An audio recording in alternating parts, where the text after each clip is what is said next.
இன்று மாற்றத்தின் நாள். மாற்றம் உண்டு.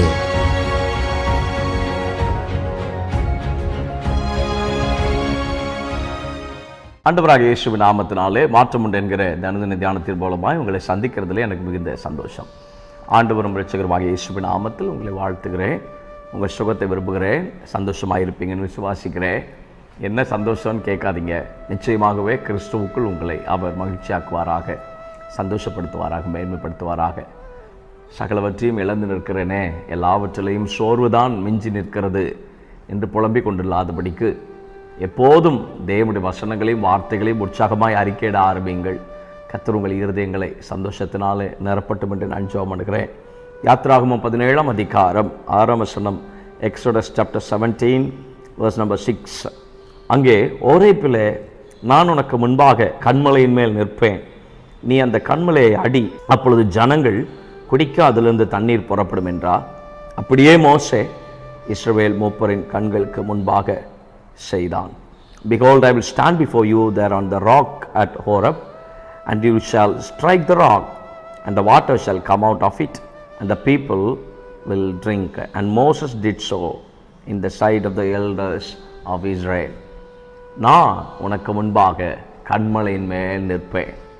கர்த்தர் சொல்லுகிறார் இல்லையா, உனக்கு முன்னே நான் என் தூதனை அனுப்புவேன் என்று சொன்ன ஆண்டவர், தூதர்களுக்கு கட்டளையிட்டிருக்கிறார் என்று சொன்ன ஆண்டவர், உங்கள் பாதம் கல்லில் இடராத படிக்கு அவர்கள் உங்களை தங்கள் கைகளில் ஏந்தி கொண்டு போவார்கள் என்று வாக்கு பண்ணின ஆண்டவர் இங்கே மோசேயை கர்த்தர் அடையாளப்படுத்தும் போது, ஆசீர்வதிக்கும் போது, தைரியப்படுத்தும் போது ஒரு காரியத்தை சொல்கிறார். ஓரேப்பிலே நான் உனக்காக கன்மலையின் மேலே நான் நிற்பேன், உனக்கு முன்பதாய் காரியங்களை செய்யும்படியாய், உன்னை கனப்படுத்தும்படியாய், மேன்மைப்படுத்தும்படியாய், உன்னை ஆசீர்வதிக்கும்படியாய், உன் காரியங்களை நிறைவேற்றும்படியாய் நான் உனக்கு முன்பதாய் போய் நிற்பேன். கன்மலையின் மேலே எனக்கு முன்பதாய் போகிற ஆண்டவர் எனக்காக ஒரு பெரிய ஆசீர்வாதத்தை வைத்திருக்கிறார்.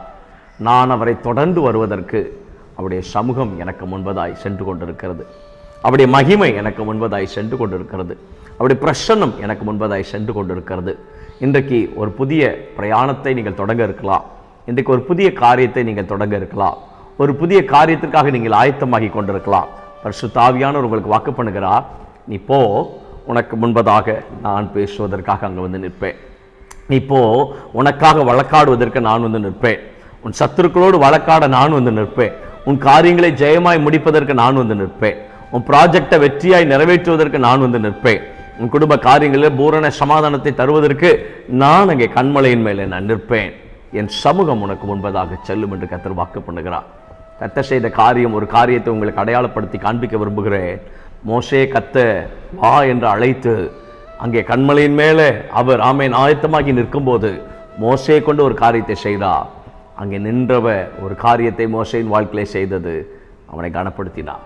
கர்த்தர் சொல்லுகிறார் இல்லையா 6வது வசனத்தில், ஜனங்கள் குடிக்க அதிலிருந்து தண்ணீர் புறப்படும் என்றார்.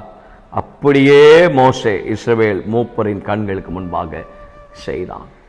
எல்லா எல்டர்ஸ்க்கு முன்னாடி கர்த்தர் கனப்படுத்தினார், மேன்மைப்படுத்தினார்.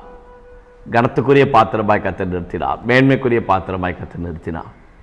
வெற்றியை சுதந்திரிக்கும்படி கர்த்தர் உதவி செய்தார். இயேசுவின் நாமத்தில் உங்களுக்கு நான் சொல்லுகிறேன், எல்லா கண்களுக்கு முன்பதாக ஆண்டவர் உங்களை மேன்மைப்படுத்துவார். எல்லா கண்களுக்கு முன்பதாய் கர்த்தர் உங்களை கொண்டு வந்து நிறுத்துவார். எல்லா கண்களுக்கு முன்பதாய் கர்த்தர் உங்களை கீர்த்தியும் புகழ்ச்சியுமாக கர்த்தர் வைப்பார். கர்த்தர் உங்களுக்கு முன்பதாக போவதை மாத்திரம் நீங்கள் நிச்சயித்துக் கொள்ளுங்கள். அதில் நீங்கள் உறுதியாக இருக்கிறீங்களா? ஆண்டவர் உங்களுக்கு முன்பதாக இருக்கிறாரா? நீங்கள் எஜமானுடைய அடிச்சுவடுகளை பின்பற்றி போகிறவர்களா இருக்கிறீர்களா? அப்படி என்றால் உங்களுக்கு முன்பதாய் சென்றிருக்கிற ஆண்டவர் உங்களுக்கு கனப்படுத்துவதற்கான காரியங்களை கர்த்தர் ஆயத்தம் செய்து வைத்திருக்கிறார்.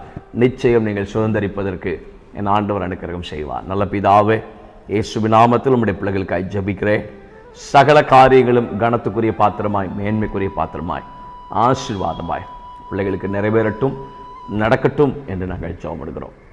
கர்த்தர் கரம் கூட இருப்பதாக, தெய்வ பிரசன்னம் கூட இருப்பதாக, ஆண்டவருடைய மகிமை தங்கி இருப்பதாக, மகத்துவங்களினாலும் நிறைவினாலும் பிள்ளைகளை நிறைத்து ஆசீர்வதித்து பலப்படுத்தும் கிருபை தாரும். சகல மேன்மைகள் உண்டாகட்டும், பெரிய காரியங்களை செய்யும். இயேசுவின் நாமத்தில் ஜெபிக்கிறோம் நல்ல பிதாவே, ஆமென், ஆமென், ஆமென். May God bless you. ஆண்டவர் உங்களோடு கூட இருந்து உங்களை ஆச்சரியமாய் நடத்துவார். ஆமென், ஆமென்.